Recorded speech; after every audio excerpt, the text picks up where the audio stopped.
நான் என்ன கேட்கிறேன் இந்த காங்கிரஸ் பெருமக்கள்கிட்ட, நீங்கெல்லாம் சோத்துல உப்பு போட்டு சாப்பிடுறீங்களா? உங்களுக்கு மானம், ரோசம், சூடு, சொரணை, வெக்கம் இல்ல ஏதாவது ஒண்ணு இருக்க. ஆனா எல்லாரும் நல்ல கசங்காத வேட்டி சட்டை மட்டும் வெக்க மயிர் இல்லாம கட்டிக்கிறீங்க. வெக்க மயிர் இல்லாம. இப்பதான் திமுக காரனுக்கு அறிவு வருது. அவன் வேற எங்களுக்கு பகுத்தறிவு புகட்டினார், ஊட்டினார், காட்டினார். வட மங்கினீர் அவனை அன்னைக்கே வேட்டிய காணன் சட்டை காணன் ஓட விடுறத விட்டுவிட்டு அவனை கூட கூட்டி வச்சு இங்க பேரு 10 MP வச்சிருக்கான். 10 நாடாளுமன்ற திமுக போட்ட பிச்சையில வச்சிருக்கான்.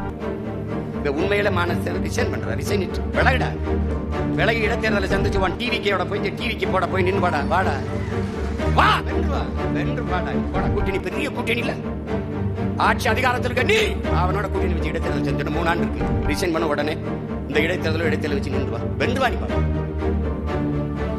திமுக தயவுல இந்த தேர்தலில் ஒரு மாநிலங்களவை உறுப்பினர் சீட்டு யாருன்னே தெரியல, வேறு வாய்க்கு நுழையில. இந்த காங்கிரஸ் ஏன் கொள்ளணும்?